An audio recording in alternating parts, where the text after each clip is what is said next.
Welcome to this week's edition of the Rig Report. My name is Scott Schweitzer. I'm your host, and we have a great week for you. But first up, make sure you smash that like button, hit the subscribe button. We really appreciate that, and hit the notifier so you're the first to know when new content is released on our YouTube channel. Now, first up, we have a really special guest. I had the opportunity to sit down with Garard and Justin Cotler, and we talk about why they chose each other. The story's been famously told that, Ricky, you were listening to a podcast, and Justin made a comment that if he could pick any athlete to coach, it would be you. And that kind of started the ball spinning into you picking Justin as your coach. How much research did you do after you heard that on the podcast? Yeah, well, I'd been doing a lot of research beforehand, before reaching out to Justin, asked if he'd be interested in coaching me, and also just trying to do myself up to commit to the question and send him a message, and started researching before that. Just some podcasts that you guys have been doing and other podcasts that he'd done, and back like the grid days and stuff like that. And then when he announced that was my name, that he had one person to coach, I was like, wow, meant to be. I literally reached out like 2 minutes after I heard it. Yeah, it was cool because it was with Peter, right, on Coffee Pods and Wads, and yeah, it was I hadn't really kind of thought about it that much prior to, in the sense of like, but he asked the question and it kind of popped into my head, and I thought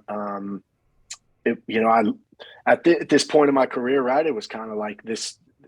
It would be a great story. It'd be a great challenge, and feel like we would work well together. And I knew a little bit about Ricky, because I knew Benny pretty well from when Benny had competed in grid, and also when Benny, made the games. And the year Benny made the games, I was coaching Con. And so the two of them spent some time together, and, so I got to know Benny pretty well. But yeah, I don't know. It's kind of cool. It's kismet almost, it just kind of happened, and Ricky reached out, and we started talking, for a little while on the phone, and got to know each other pretty well. And I don't know, I feel like it's been a good marriage in a sense so far. Yeah. Meant to be, bro. Yeah. Yeah, it's been good. So I wanted to ask you, Justin, like how many steps did it take for you to go through before you were comfortable signing Ricky? It was pretty, honestly, like when we first started talking, it was really more about just getting to know each other, and we talked a little bit, about the process, but really it was after, it was kind of several conversations. I spoke to him and his brother a couple times together. And we just got to know each other, and it was very, I'll be honest with you, like very quickly, I felt like we had a very good rapport. And I also felt like, kind of what you see is what you get with Ricky, like a lot of people don't really know him, and he's a little bit more introverted, honestly. And you don't see a ton of him on social media, and he doesn't, a lot of athletes that are constantly plugging themselves. And he doesn't really do that. And I don't so talk to the camera much. Yeah, but what's funny is that nobody knows. I mean, he's really funny, and like, he's got a great personality. He's just, he's kind of shy on camera, but it was pretty quick. And then honestly, like, I don't know whether he meant to do it or not, but he did a really good job of like ingratiating himself with like my wife, Ashley. They were talking a little bit on social media, and, he was really interested in how the other underdogs were doing last season. And yeah, I could just tell, that it would be a good fit for the two of us. And, we met for the first time in Dubai. We had never really met before. And it was like we had known each other for forever. We just vibed. We just got along incredibly well. And obviously he had a very good week there. And, I met his better half, she's pretty cool. So it was a fun time. And I think we've had a very good, a good beginning. And I think we both have big goals for him, which I think are attainable. And so I'm excited, I'm excited for the journey, because I think there's a lot of really good days ahead. So the consensus I get from everybody, Ricky, is that you're just one hell of a guy, right? You're super awesome to be around. You're a fun guy to be around. What made you reach out to Ashley? Because I was having dinner with Justin and Ashley, and she told me that meant the world to her when you reached out to her. I'm not sure. I just reached out and asked how's it going, and had a general chat and general conversation. And I knew I was going to be essentially a part of Underdogs, and she's Cotler's wife, and had to get in the good books early. So I think he just had the intuition that she was really the one who runs the show. So he knew he had to get in good with her. Yeah. So my next question for you, Ricky, is you had to spend 4 years away from a sport that you had grown to love, and you're getting your second chance, and you don't want to waste that in any way possible. So that made this decision to go with Underdog super, super important, because you didn't want to waste a second. Is that true? Yeah, for sure. It was just the way I wanted to come back this time was just a bit more of a professional approach, and try and have a bit more of a team around me instead of trying to do it all on my own. So that was the approach I wanted to take, and Underdogs was the right fit for me, and just everything about it, everything Cotler and the team around it, and just stood out to me. So that's why it worked out in the end. So thank you, Ricky and Justin, for sitting down with me.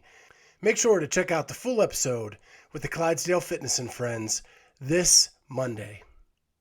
Next up, we have the Fantasy Fitnessing folks, who take a look at the strength of every semifinal and give you a little preview of their semifinal fantasy game. Hi, everyone. So it is Catherine and Dave here with Fantasy Fitnessing, and we are just going to do a little bit of a chat about sort of the strength of the semifinals now that most of the athletes have been seeded into the semifinals. Not everything's complete. Things are still changing, but just as of today, and probably most of the big names are sort of set of where they're going.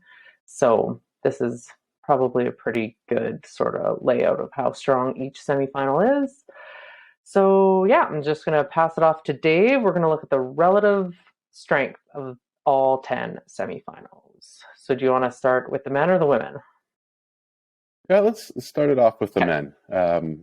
So we did some digging, as we tend to do, just to see if there's a better way to compare some of the semifinals that have going on with each other. So starting out, I guess, with the men's side, I guess kind of across the board, as you'd expect, Cape Town and Far East were the weakest of the two, or weakest of the semifinals there. Looking from a open perspective, the Atlas Games definitely jumped out as the strongest field. So the average finish of men in the Open this year who are going to Atlas, 297th spot. Next up is MAC at 308th. And there's kind of filters down. In this case, actually, most of the semifinals are actually pretty similar for both in Europe and North America, kind of in that average finish of about 400, which when you look at a field of 30 individuals, pretty good. Things, again, start to get a little bit more interesting once we took a look at, again, all those athletes, but then from a worldwide ranking.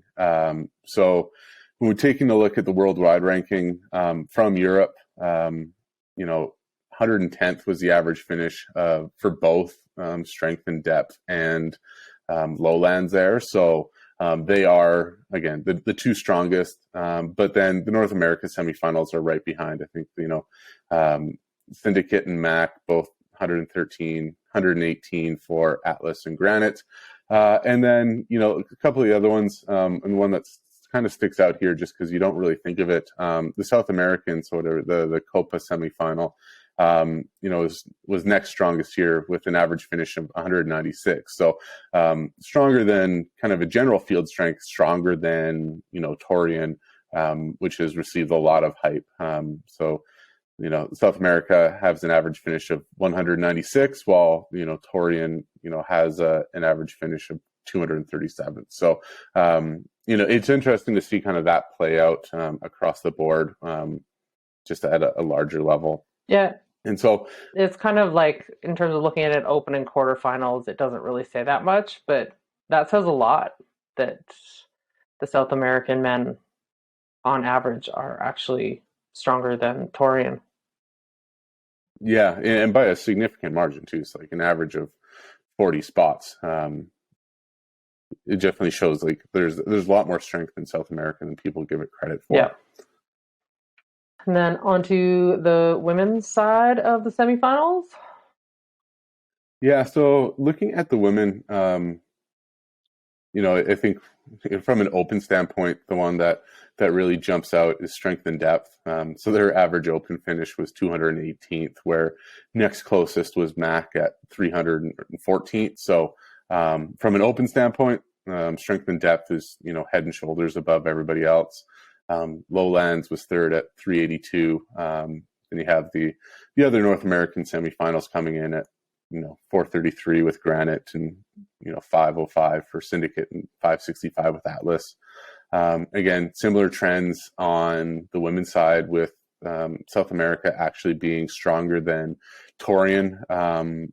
Again, from an overall field strength in the open, with South America being roughly 40 spots ahead of the Torian group from an open standpoint, which then gets almost further exaggerated once we get to the worldwide ranking. So both just looking at these North American qualifier or semifinals, Granite Games and the Mid-Atlantic CrossFit Challenge both have an average worldwide finish of 117th for women. The Syndicate Crown 124th, but then Atlas Games, it jumps up to an average finish of 130th. So, when we look at the athletes that are going to be coming out of the semifinals, and once we get to the games, I think we're going to see probably a pretty level or clear differentiating line between the athletes that qualify kind of in those, third, fourth, fifth positions out of Atlas versus some of the other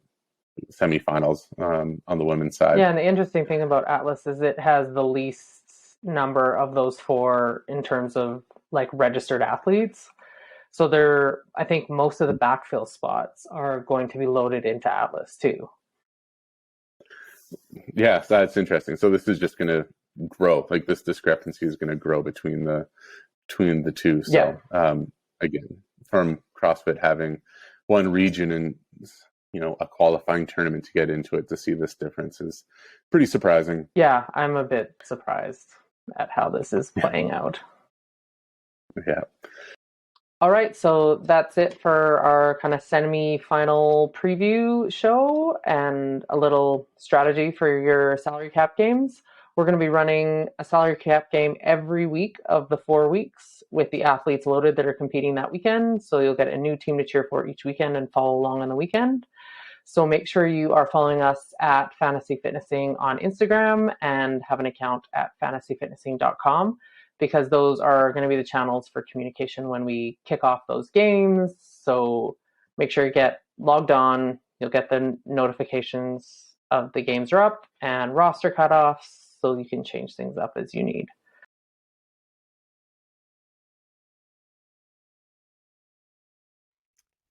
Thank you, Dave and Catherine.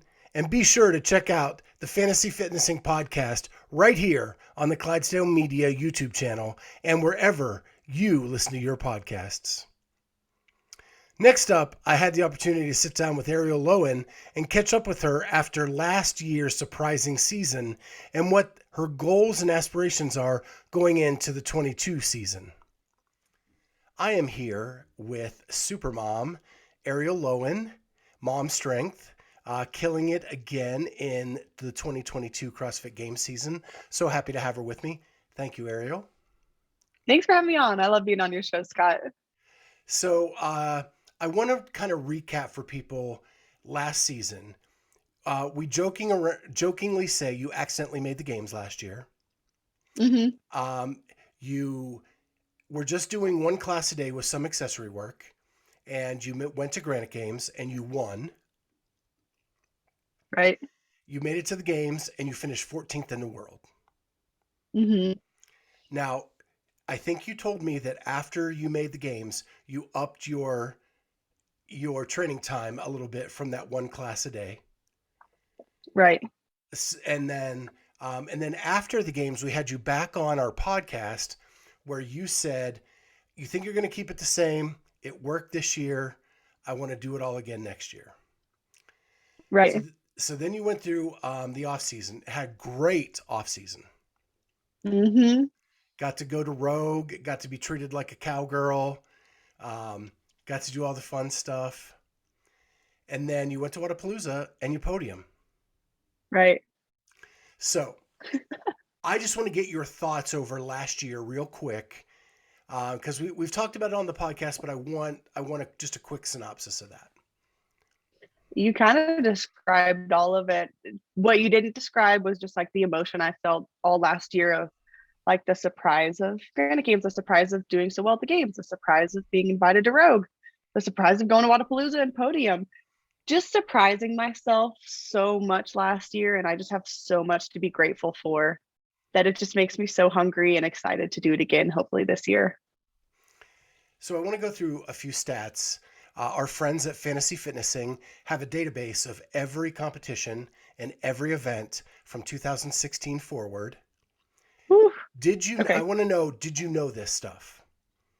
Okay. No. So last year, you were the most improved open participant of all games athletes. Cool. Yeah, no, I don't know any of this. That's awesome. Did you know that at the Granite Games, you were the only female to finish top 10 in all 7 events? No, I didn't know that. Yeah, that's it. And then you're a strong finisher. Once you get to your finishing position, you don't give it up. Right. Once you took first at Granite, you never gave up first place. When you got third at Wodapalooza, you never gave up that position. Right. So you're a very strong finisher. I have all your top 5 event finishes. Granite Games back-to-back 1. Granite Games back-to-back 2. Right.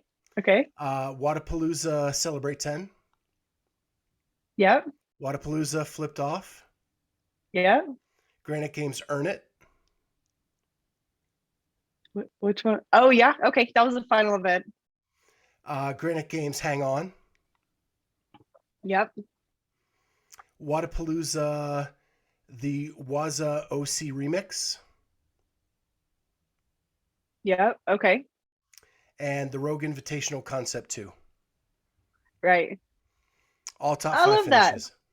That. That's cool. I love that. And then in all of your top 5 finishes, these are the movements that came up more than once in those events. So I want to know, is this your wheelhouse of movements? GHD med ball GHDs. Do you want me to comment now or after you repeat them? Go ahead as I go. Okay. GHDs were a huge weakness, but my coach Matt has helped me improve them so much. So that's now a strength. And that came up 3 times in your top 5s. Wow. Toes to bar came up twice. Yep. I love toes to bar. Handstand push-ups came up twice. Yep. Okay. Ski erg came up twice. Yep. I love ski erg. And devil's press came up twice. Devil's press? Really? Yeah. That one I did not know. No, that one kind of surprises me, but I guess that's one of those movements you just kind of have to put your head down and work. Yeah. So Okay. No, that's cool. are those cool stats for you? Yeah, I would. So if I were to expect it, I would expect to see handstand walk in there. I would expect to see maybe running in there. So there were a few, like devil's press surprised me, and weighted GHD surprised me too. I would expect to see muscle ups as well, but they weren't. So we talked about how at the end of last season, you thought you would do things the same way. Right. I know you've moved training locations. Right. Has your schedule and the amount of work you put in changed for the 2022 season? Yes and no. So now I train kind of the same as last time from 11 to 1 o'clock. So still 2 hours, but my 2 hours now at this new location, I feel like I have a little bit more freedom. So the intensity has been a lot harder and the volume has been a lot harder. Before it was the first hour was intense, second hour was enjoy the class WOD. Now it's the same thing. First hour is intense, but the class WOD at this new gym is intense to where I'm getting too intense working on weakness and a little bit more accessory movements in there. So it's been good. Like with the new gym, we do a lot of accessory stuff after the workout. So we did what are called clamshells, where you put a band between your legs and it's like the Jane Fonda, little stuff like that. And I was sore for like 5 days. So it's just targeting different muscles and I can't wait to see how it pays off. Yeah, I think I go to Christy O'Connell's gym, and she does. Right. They make us do a lot of band work there. And at my old gym, we didn't do any band work, and it wrecks me. Same. Handed kettlebell swings, leg curls, like all that stuff. I am smoked after that band work. Yep. Oh, I totally agree. It humbles me for sure. So from a mindset point of view, if people don't know your story, you tried to make the games for several years before you actually did. And you actually retired, had a baby, and then unretired to make the games. It came back. I know. So, and we talked how your mindset was very different when you tried before to when you tried now. So now that you've seen all the success, how do you keep the pressure and all of that off of you and stay relaxed? Because that's what works for you. I think I'll really be able to tell at the syndicate here in a few weeks. I'd like to think coming into this season, I know what to expect of myself, so I'm more confident in my performance. But I really hope I keep the same attitude as I did at Granite Games of like, I'm there to have fun and I'm there to perform. I don't want to just be there to perform or just put so much pressure on myself. So I am nervous, but I'm excited to see how that happens that weekend. Because now I have the expectation of like, I know I can move well. I expect to be in the top 5. So now I just have to perform to that expectation. But it's finally me owning it, whereas before it was everybody else telling me, you can do it, you can do it. This year, I believe I can do it as well, which is huge. So I think one of the highlights for me was watching you surprise yourself on the competition floor on a continual basis. Right. At Granite Games, you would celebrate because you did something that you weren't even sure you could do. At the games, I know the clean ladder, like you'd hit a clean and arms up, jump up, and then go on your run. Right. Oh, you're not wrong. So I think being that loose and having that much fun helped you be so successful. Do you think you can keep that fun in what you're doing? I hope so. I know at Wadapalooza, I had so much fun. Same thing at Rogue. So I'm just hoping to do exactly what I did before. Show up, have fun, get to know the athletes, because half of the fun is just backstage, talking to them, seeing how they're doing, and just kind of meeting new connections. So this season, you're doing awesome. You finished the Open 16th in the world. Right. And I wouldn't say you're an open athlete. Not at all. I don't feel like I'm an online competitor athlete at all. Quarterfinals, 10th in North America, 16th in the world, kind of holding that Crazy. 16 position in the I'm world. consistent, right? Right. So were you happy with your performances over those two events? I was happy with how it ended up the final day. Quarterfinals was a little rough. I had to redo 2 different events, so it just wasn't a perfect weekend, but I was very, very happy with 10th place at the end of it. And did you deload for quarterfinals, or are you just training through it and really focusing on semis? Exactly what you just said. With my training, because I only train 2 hours a day, I never feel the need to deload. I can just kind of maintain this and I recover pretty well. So I don't even think I took off Wednesday. We just trained normal and then hit it Thursday, Friday, Saturday, Sunday. And then I didn't take off Monday either. So I didn't deload at all. Wow. I really enjoy where I'm at and the people in the gym. So I'm just the crazy person who's always there. So Arielle says after quarters, let's just hit the gym again. Brush exactly. it off. So I got to meet one of your training partners at TFX. Okay. And he is a Masters Games champion. Yeah, Joel Hughes. He trains with me all the time. He's amazing. Did you have training partners like that last season? No. I went through a little I found myself last season and what I need in training partners and a coach after the games. So Joel came on after the games, and now we train Monday, Wednesday, Friday every day together. So I've learned what works for me, and he's a really good push for me because he likes to move fast and I like to just like hold that constant steady. So he gets me out of my comfort zone, and he's so humble. You wouldn't even know he's won the games unless you like dig it out of him. Yeah, I actually asked him to be on the show or to be interviewed at TFX, and he's like, "Oh, I'm not one of those people that talk on the air." Oh my gosh. He's a great speaker. He's just a quality guy. Yeah. So, That's funny. what are your goals for this season?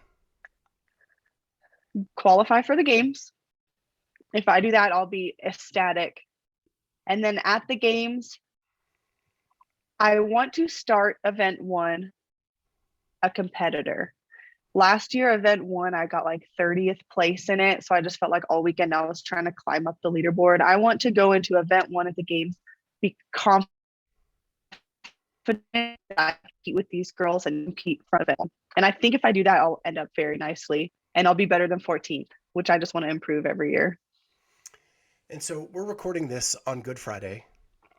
Right. I know faith is very important to you. How do you make sure that that is still number 1 priority when you're going through all this success? I know that is the hard part. Number 1 is when I show up to the gym to train, of course I'm there to train, but I'm also there to meet people and make connections. Since being at this new gym, I feel like I have like a flood of new people that I can kind of evangelize to while I'm at the gym. So as long as I'm being faithful in that, I feel great. Like I met a new girl and now we're reading the Bible together, but I would have never met her if I hadn't gone to this new gym. So I'm going to try and be faithful every day of my life like I have been. And then when I go to these big events, I'm hoping I can do the same there. So just keeping my focus right and intentional.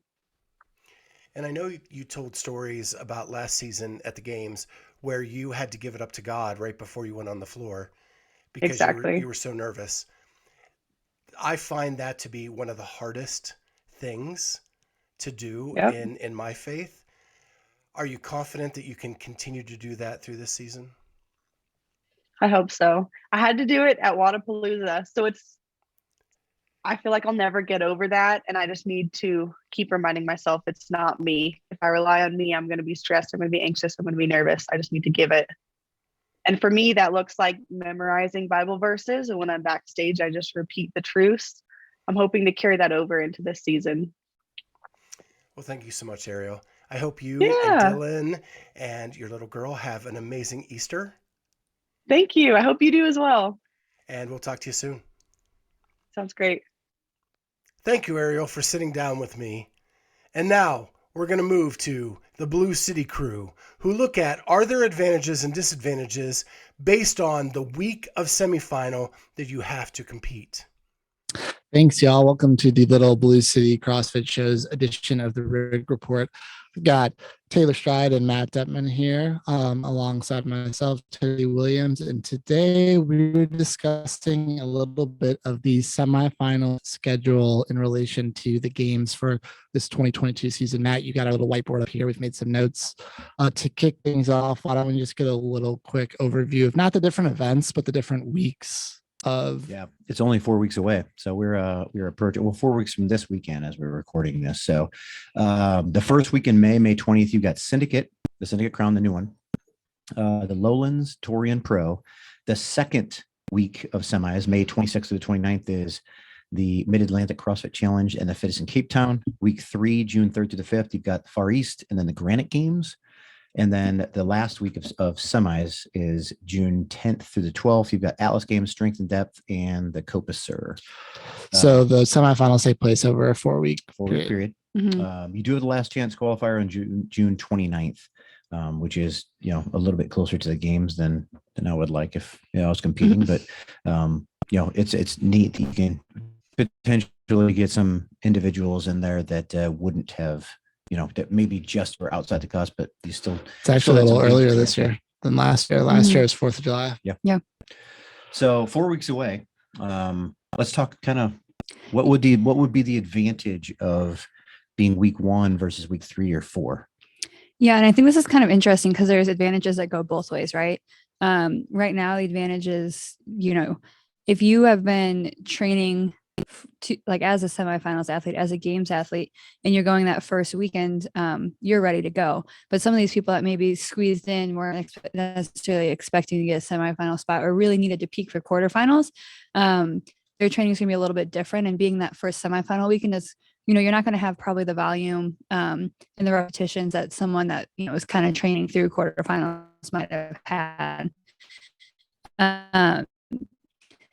But from a standpoint of you're going in that last week, you have more time to build up. You might be able to take a little bit bigger break after quarterfinals, and you are able to kind of ease into things a little bit more and not jump headfirst into the water. So, from a standpoint of training, it kind of goes both ways. But then you can flip that script when you go to the games.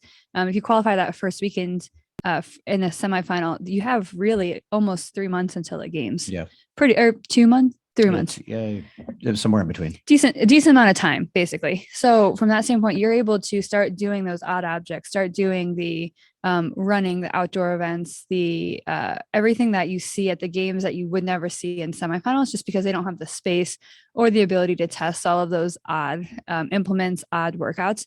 You really have more time to do that kind of training. Or just rest. That's a very true statement. I think that's important. You punch your ticket the first week, you still got 3 weeks of semifinals. You've got 3 weeks to kind of rest up some things that have been ailing you and or you're hurting. And, then you can start your really hardcore games training at that point. Yes. But then, the flip of that coin is if you're in that last weekend, you have about 8 weeks until the games and you're training. Basically you come back and you probably get a couple of days rest and you're head first into training, and you don't have the option to rest and recover because all those things that you need to work on, they need to be addressed now. Yeah. You got about 8 weeks, if you got that last chance qualifier, you're a little less than that, but I like how it's set up this year for 2 reasons. One, how you've got a little bit more space than you did last year. Wow, it was really close. If you were in kind of those last groupings, it was a quick turnaround to the games. Mm-hmm. But I like that CrossFit is programming some of the workouts, because if not, you had completely random programming for 4 weeks in a row. And if you remember the old regionals where every workout was the same, so it got kind of boring from a spectator standpoint to watch every week, people getting, doing the same workouts. You did see people figure things out. So it's kind of neat that way. But I like that they're just given 2. My prediction is one of them is going to be like the strength event, whether it's a max or some kind of a complex. So I think that it's nice to see that level throughout the 4 weeks and at all those semifinals. So at least those tests are equal. And then, the events can, they can go off script for the rest of the workouts.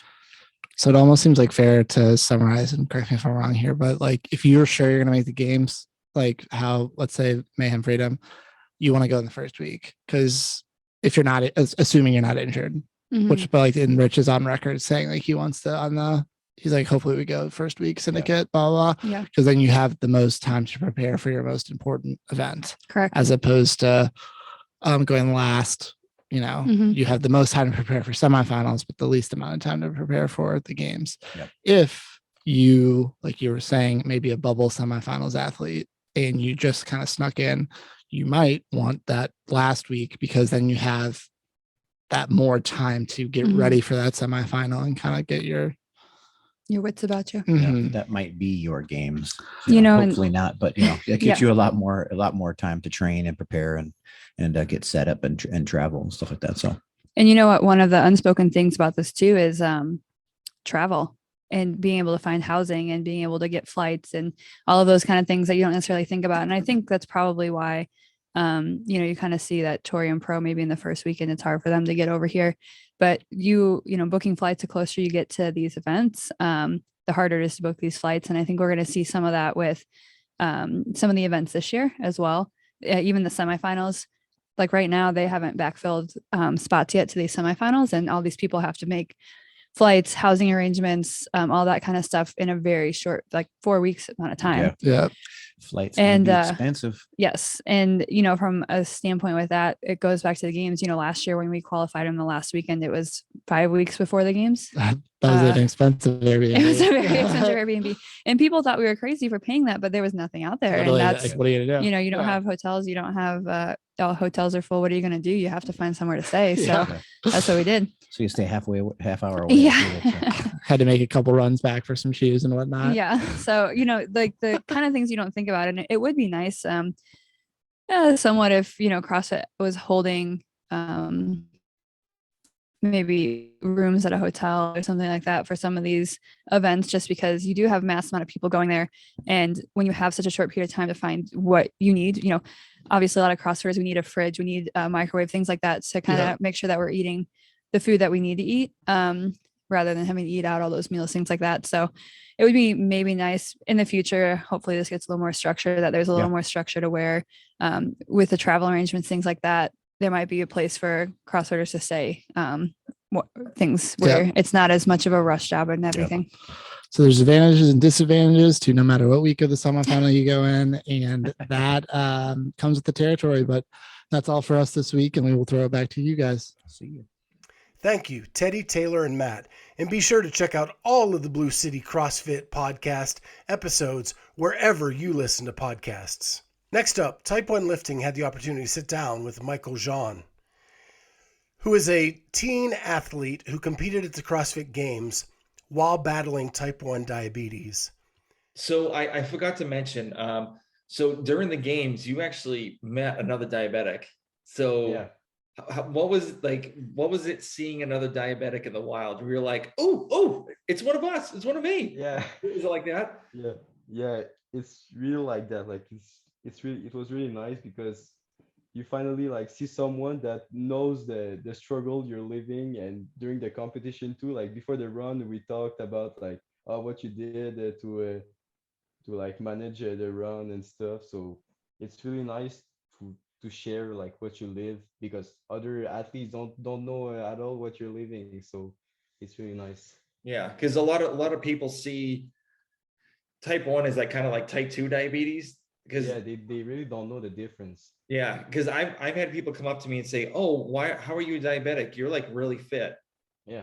I'm like, no, that's not how it works. My pancreas quit on me. So it's he's like, we're tired. So that's how it works.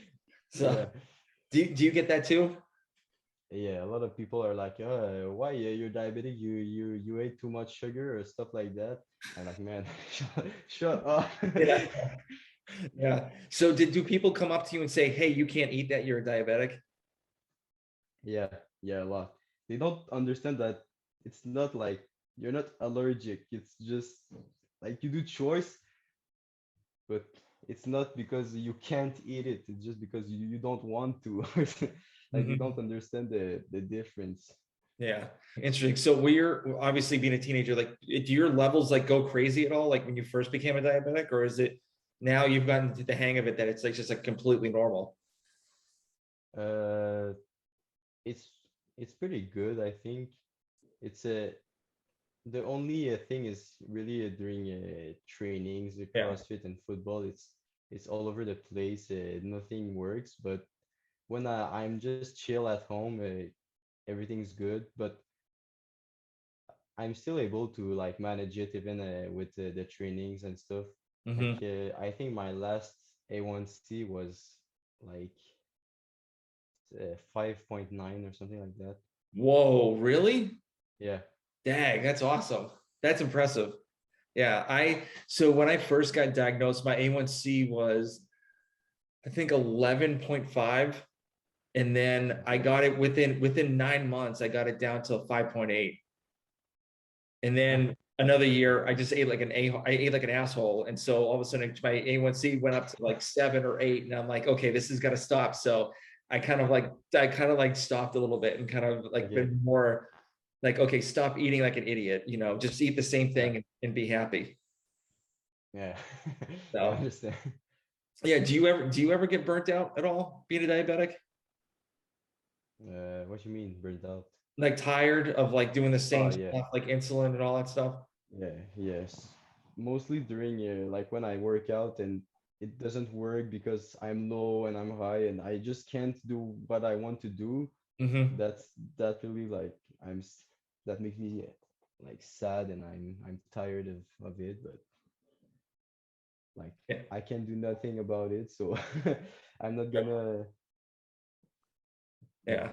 So with me, sometimes if I get like really low or really high, I have to like sit down, and especially with like, because I have 2 kids as well. So it kind of makes me feel like helpless that I can't like help out. And it makes me like, I don't know. I just, there's sometimes that I'm just like, okay, this is getting a little too ridiculous. And so it makes me feel bad, because then my wife is like, well, you should know better. And I'm like, well, I can't help it all the time. Yeah. So it's like, it's my blood sugar. It's like, it does its own thing. I get really, if I wanted to be Yeah. normal, I'd have to check my blood sugar at least like 20 times a day.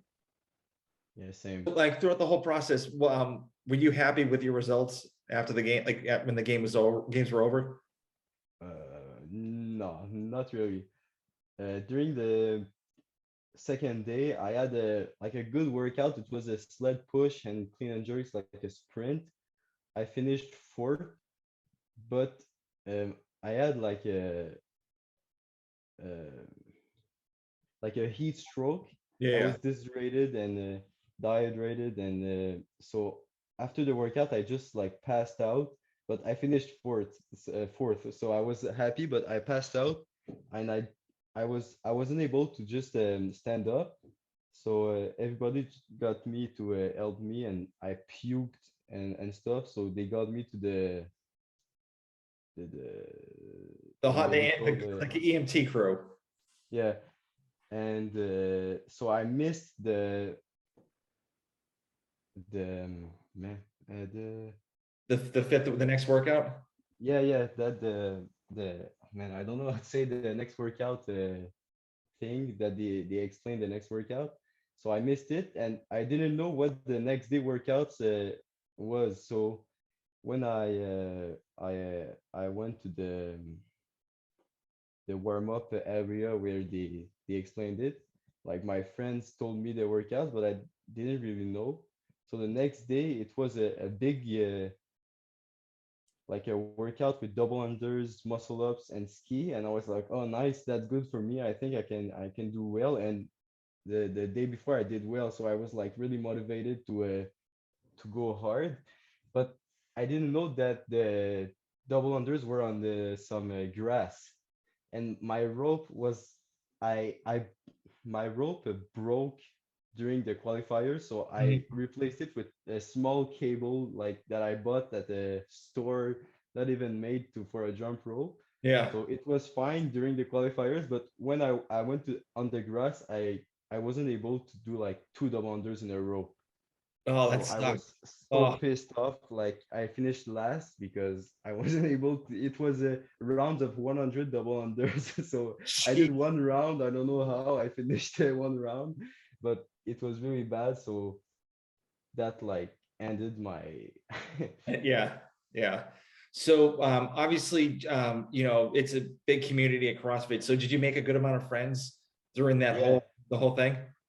Yeah, everybody was really nice, but I have one friend that I still talk to like every day. He's a I don't know if you will see this, Gabriel Welzel. He's a Brazilian. Like I didn't talk to him before, and right after, and like we became really good friends. We still talk together, and like we share workouts and stuff like every day. So that's nice. And yeah, meet a lot of people. People were really nice down there. So Yeah, I don't really think CrossFit athletes are mean or anything like that. They obviously they'll have like a switch that turns on and they say, okay, I'm laser, like I'm focused. yeah, be like before the workout, everybody's focused. Nobody like talking, but like after, everybody is like you're against each other, but you're friends. So it's really nice. Not like in football. In football, everybody don't talk, and even after the game, you're not friend with the other team. Like you just want to beat them, and Yep. Yep. You just want to rip their heads off pretty much. yeah, yeah, exactly. Yeah. Like it's really like random. Every day is different. Even if you do the same thing as you did yesterday and the other day, like you can, it could go high, but you did nothing different. Yeah. So but talking going back to the CrossFit Games. So do you know that you're the third diabetic in the CrossFit Games? Yeah. Yeah. So, I'm really proud of it. Yeah. Yeah. So do you know who the first person is? No, I don't know. So she's actually been on my podcast twice. Her name's Kelly Wild. So she's been to the games, I think 3 times. And she went in as a team with a team of 6 before they changed it to 4.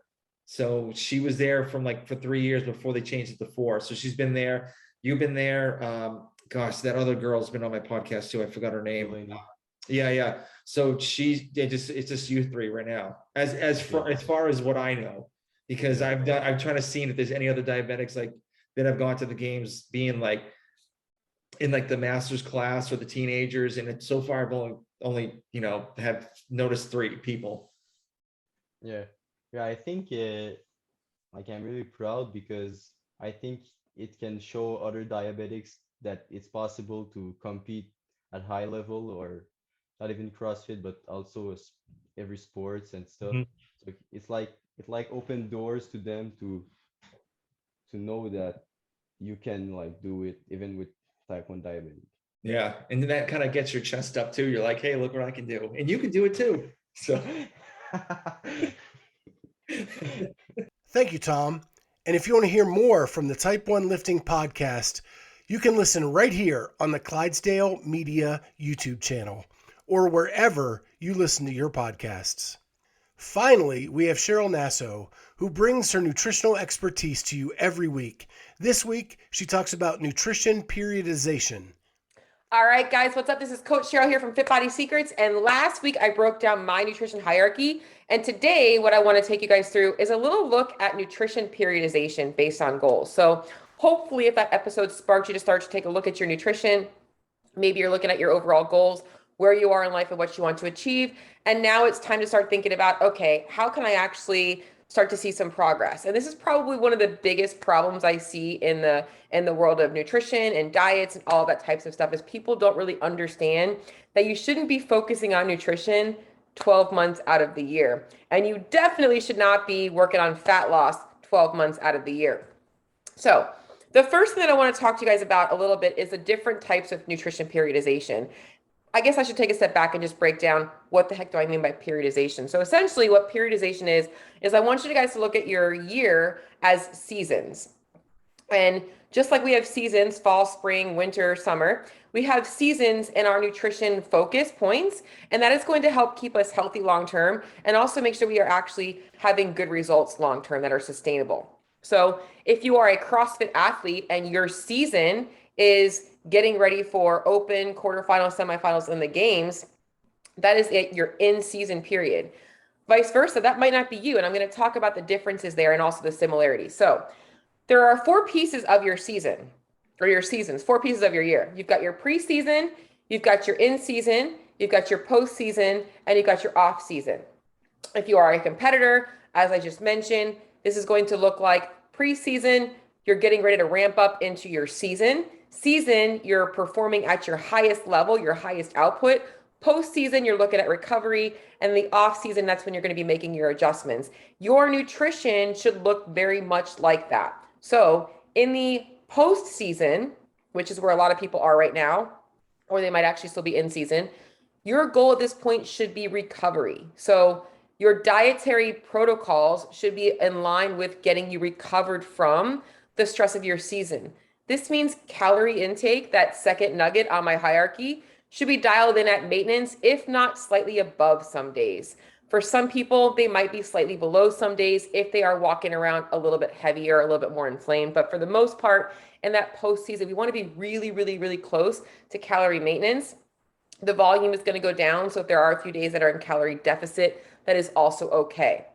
Now, in the off season, what you're going to be thinking about is what are going to be the biggest things that are going to get me better for next year. So for a lot of CrossFitters who are looking to maybe get a little bit leaner or get a little bit stronger, this is the time to do that. And this is where we're going to make the biggest changes and the biggest experimentations with our nutrition. That means that if your goal is to get stronger, you're likely going to be in a calorie maintenance, slight calorie surplus. If your goal is to get leaner, your goal is to be at calorie maintenance or a slight calorie deficit. If your goal is performance optimization, making sure that we're prioritizing, also experimenting with things like meal timing around workouts and things like this, or around competitions, this is the time to be playing with all of those nutrition things. It's when you can actually have the biggest amount of experimentation because it doesn't really matter as much. You don't have anything prioritizing coming up. Going out of the off season, we want to be getting back into preseason. So whatever adjustments we made, whatever flexibility we created, we now want to tighten all that kind of stuff in and be super consistent, super structured with our nutrition so that we know exactly what's working for us going into our season again. And then in season, our main goal is recovery. It's a lot of calories, calorie surplus. You actually might see some weight fluctuations in the up for a couple of days here and there. That's totally normal and part of you guys being in a good place for performance. Now, it actually is very similar to what I would like to call the everyday CrossFitter. Those of you guys out there that are just looking to look and feel your best, you actually enjoy spectating in the sport, but you have goals. And maybe your goal isn't to peak for the CrossFit Games. Maybe your goal is to peak body composition for a vacation this summer, or maybe you are peaking for a different competition. Whatever it might be, this is the difference between the everyday CrossFitter. You have the same seasons, pre-in, post, and off season. However, your focuses are very different. So for most people, their in season is just like a CrossFitter, the time when they're not focusing on making big changes or being super dialed in and rigid with nutrition. They're in season, they have to recover.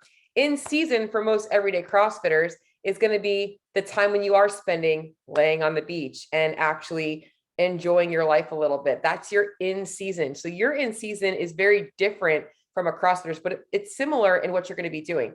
That's the time when calories should be at maintenance, maybe slightly above. You're actually enjoying the fruits of all of your hard labor in your off season. Post season, if you are in that vacation spot, you are likely going to be taking yourself from that calorie surplus into a little bit of a calorie maintenance, calorie deficit, because you want to get a little bit leaner. So the goal is going into season. You've worked really hard to get yourself lean. In season, you're actually relaxing a little bit. Post season, you're dialing things back in. And then going into the off season is when we're going to be looking at our next season. Where do we want to be next year? And this is where we can actually make the bigger body composition changes, bigger changes in our nutrition to facilitate fat loss, all of those types of things, or muscle gain, whatever that might look like to you. Then going back into preseason for our vacation, we're probably going to be a little bit tighter on nutrition. We want to look super good going into the in season, which is our diet break, which is the last thing about this episode that I want to talk to you guys about. So my main purpose of this episode is to kind of tack on to the hierarchy one, but explain to you guys that you don't have to always be eating a little bit of calories. You don't have to always have to be just gorging yourself all the time.